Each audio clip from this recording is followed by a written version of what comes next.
जी, माता पिता अपने बच्चों के सुख में जीवन के लिए ईश्वर से कैसे विनती करें? तो माता पिता को यदि अपने बच्चों का कल्याण और मंगल चाहिए तो उनको बचपन से भगवान नाम जपने की प्रेरणा करें, उनको भगवान के पावन चरित्र सुनाएं और सिद्धांत की बातें बतावें, जिससे आध्यात्मिक होकर आधुनिक विद्या का अध्ययन करते हुए संसार में एक आध्यात्मिक पुरुष बने। बिना अध्यात्म के जीवन बेकार है। अब जिसके जीवन में अध्यात्म नहीं, वो मरा हुआ जीवन है। मनमानी आचरण करके केवल वो दुख भोगेगा। जहाँ अध्यात्म है तहाँ डर है कि हमको ये काम नहीं करना चाहिए, ये गलत है और ये सही है, ऐसा निर्णय करने की बुद्धि होती है। और जिसकी ऐसा निर्णय करने की बुद्धि नहीं तो पशु है। जिन हरि भगत हृदय नहीं आनी, जीवित सौ समान ते प्राणी। तो अपने बच्चों को बैठाल करके रामायण सुनाओ, भगवत गीता सुनाओ, भागवत सुनाओ, अच्छी बातें सुनाओ, नाम जपने की प्रेरणा करो, पूरे परिवार के बड़े जनों के पैर छूने की आज्ञा करो, गलत आचरणों का परिचय बताओ कि ऐसे ऐसे गलत आचरण होते हैं, इधर नहीं जाना चाहिए, ऐसे गंदे बच्चे होते हैं जो ऐसे गलत आचरण की शिक्षा देते हैं, उनसे दूर रहना चाहिए।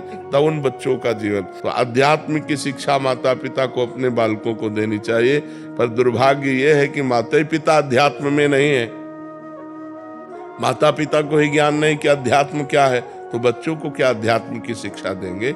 बिना अध्यात्म के जो मन है वो आसुरी प्रवृत्ति में चला जाता है, राक्षसी प्रवृत्ति में। देखो ना, जब सुनने को मिलते हैं ना, जैसे लोग बता कि एक बच्ची के साथ ऐसा किया, तो अब सोचो आप, ये राक्षसी पना आया कि नहीं? क्या वो पढ़े लिखे नहीं है?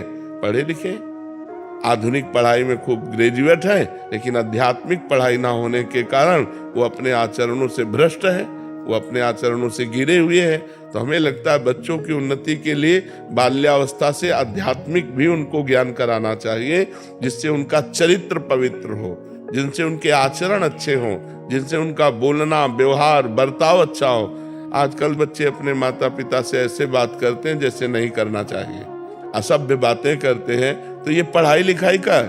पढ़ाई लिखाई का तो ये है कि अपने बड़े बुजुर्गों से हाथ जोड़ के बात करना, नम्र बात करना, उनकी बात स्वीकार करना, उनके चरण स्पर्श करना, ये सब बातें भूल जा रहे हैं। तो हम इसीलिए कहते हैं अपने बच्चों को बैठाल कर धार्मिक प्रवचन सुनाओ, धार्मिक ग्रंथों को सुनाओ, नाम जप करवाओ, पवित्र भोजन करने की उनको शिक्षा दो, पवित्र आचरणों की शिक्षा दो, तब उनका जीवन उत्तम और महान बनेगा।